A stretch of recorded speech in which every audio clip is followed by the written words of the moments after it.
Today I'm going to prepare my very first wood pigeon from feather to fork. Let's see how I get on. So this is actually the very first time I'm preparing a game bird. From what I understand, you need to remove the head, get rid of that, and sort these wings out.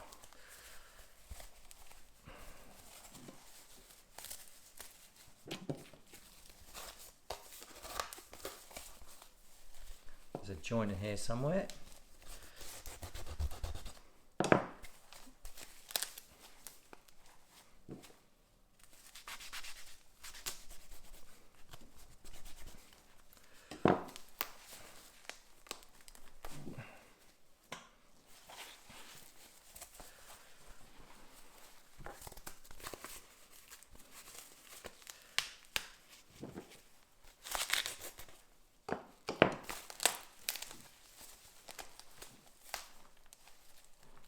No doubt my wife is going to love all these feathers around everywhere. Right, so I've got the wings off. I'm going to get rid of these feet now. I'm going to find the joint in there. Oh, that seems to twist off quite nicely. I do realise I'm using probably the wrong type of knife for this, but it's what I've got to hand right now.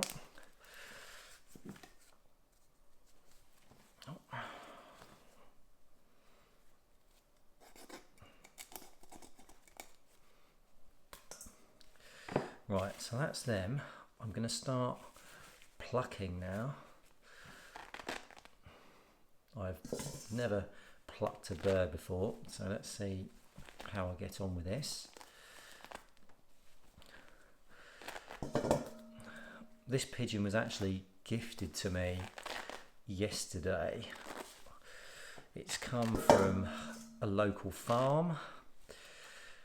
Oh, we've got the pellet wound in there. Well, these feathers are coming off far easier than I expected them to be honest.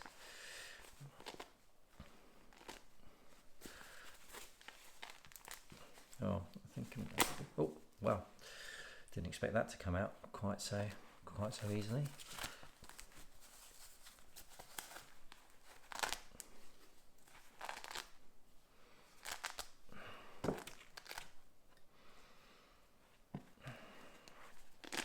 I'm actually really excited to prepare this. Wild game is something that I've really got into in the last few years, along with all the plants and mushroom foraging I do. I think generally we've lost quite a lot of our connection with nature with all this fast food and supermarket food and all the rest of it. That's not to say we don't shop in the supermarket. I think the way life is set up, it would be very difficult not to. But I think actually having the skills and the understanding of how to prepare wild food, whether it's plants, mushrooms, game, etc., I think is a fantastic skill for us to have. And I actually try to pass on as much of what I learn to my kids as possible, to be honest, because I want them to have a decent understanding of where food comes from. And I think, to be honest, we've really lost a lot of that.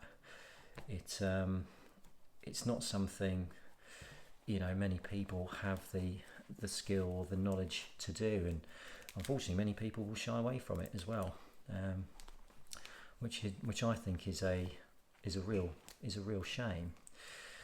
But looks like this fella's had a bit of a accident with his wing. If you look at this, it's actually much smaller than I thought it was going to be, but that's fine. Look at that skin. I mean, it looks like one of those free range, the type of chickens you get in the supermarket, which are dubbed free range, etc. They always look a bit different when they're not factory farmed. God, look at all these feathers. Try and tidy some of this up.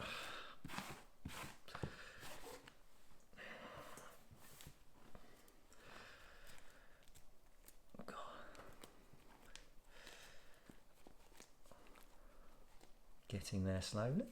This is actually feathered down much quicker than I anticipated, to be honest. This is great, much easier.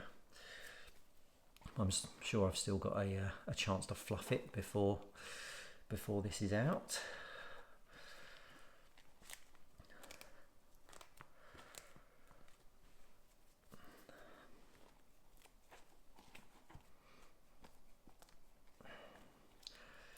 I actually like using all the parts of an animal. I know I've just chucked the head away. I think persuading my wife and kids to have the head is probably a bit of a stretch.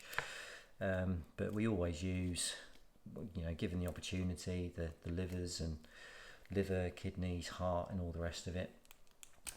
We eat a lot of wild venison as well, and we will use pretty much the entire carcass. And funnily enough, the heart is actually one of the kids' favourites, which is great, because most kids these days don't even get the opportunity to test that out. Right, well, we're almost done with this, I think.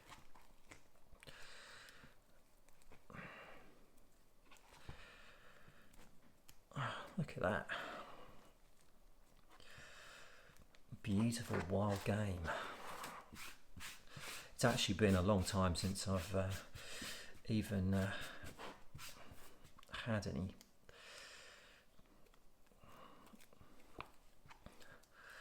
Another one I want to try in the not too distant future is pheasant. I've eaten pheasant before, but only in a restaurant, so it will be great to prepare that myself. Right, I think we are nearly done with this. Have to clean this wing up a little bit. That's fine.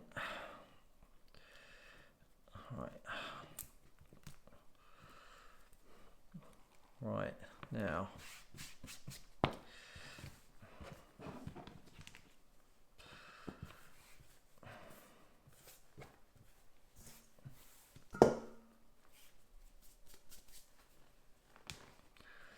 Right, so I think what I'm going to do now is get rid of the innards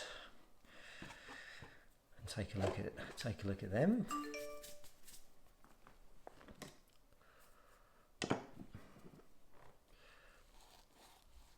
So let's quick slice through there. Get my fingers in there. I'm chasing the backbone all the way through. There's some connecting tissue up there. I think I've got it.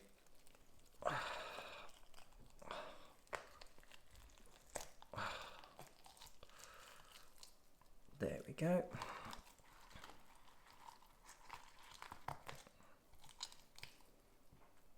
Oh, looks like the stomach contents is emptying out. Look at all these bits of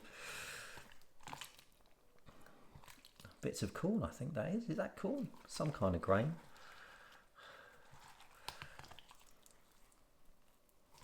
It's all up in its neck. Didn't expect that. I'll have to dig those out in a moment. Over here we've got the heart. So look at that. We've got the heart over there. We've got the gizzard that way. I'll have to slice that up.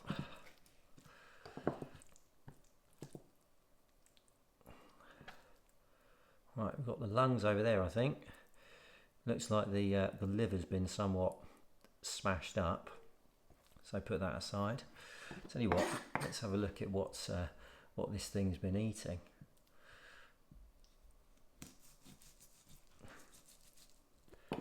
Oh, look at that. We've got some stones, and what else have we got in there?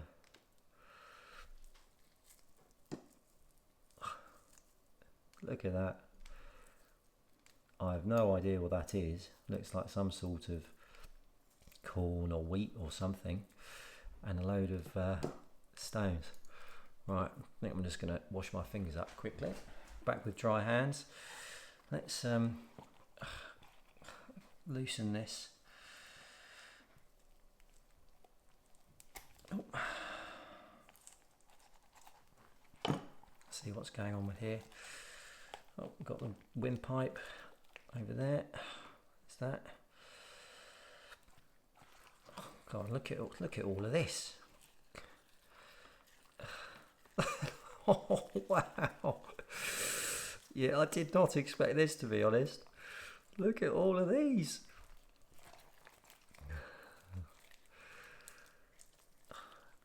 Right, I'm not sure how that has happened, to be honest. I didn't expect it all to be loose in there, but you see all of these? Look at that.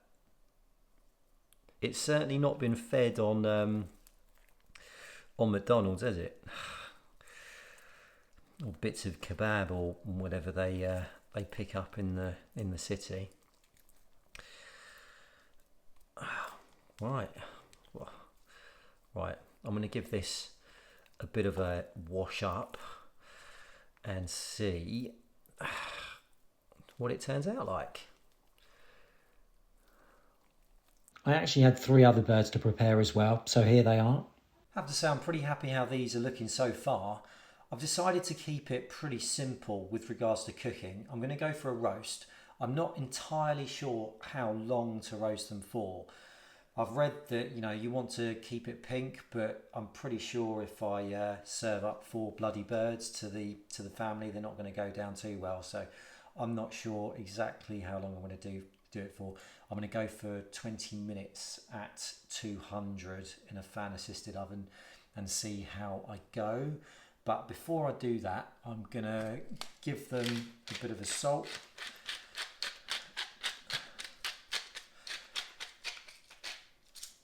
And pepper. I'm going to do this on all sides and get some down in there as well, in the cavity. Actually,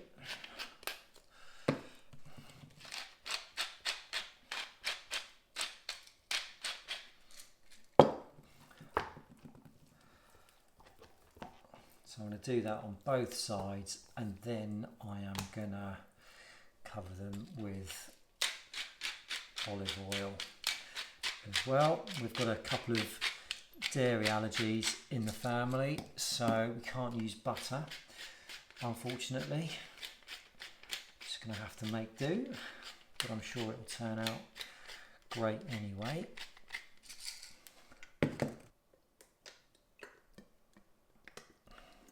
Just going to cover these properly.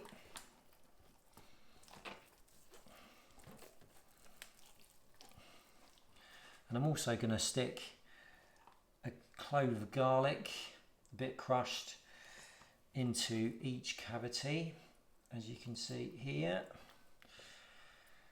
And also stick in some thyme and then some rosemary in the cavity from the garden.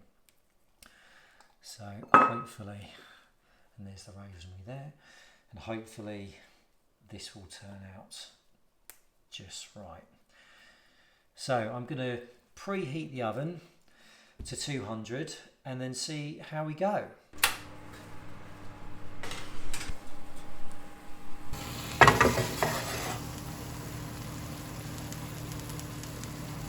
So I ended up having a bit of a change of plan with the giblets. I decided to cook them up as I was making the gravy. That's the heart, if you can see that. I'm going to give this a go.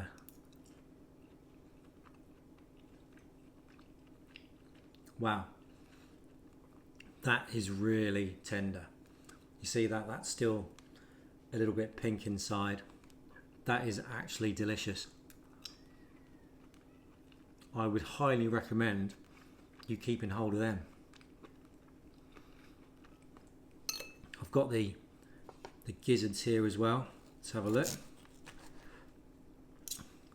I've got to be honest, I've already had the liver. Unfortunately, I didn't record that, but that was really good too. So that's the gizzard.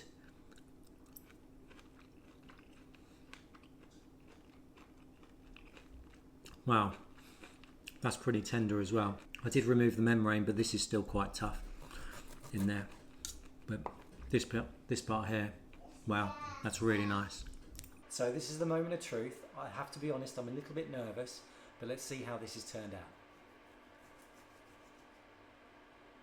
Wow, okay. Still a little bit pink in there.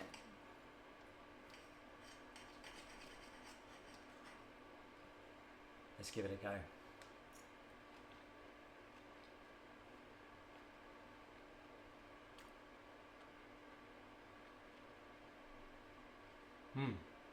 Well, that's really tasty. If anything, it tastes a bit like duck to me. It's really nice. I have to be honest though, I think if I was to do it again, I'd probably cook it for about 15 minutes rather than 20. I think it's probably a bit too well done. But I have to say, I'm really chuffed with that. If you get the chance, give it a go. I would highly recommend it. Now, I better go. I'd like to tuck into the rest of my dinner, and all the family are waiting patiently outside while I finish this filming. I hope you enjoyed that video. Please do give it a thumbs up if you did. Cheers.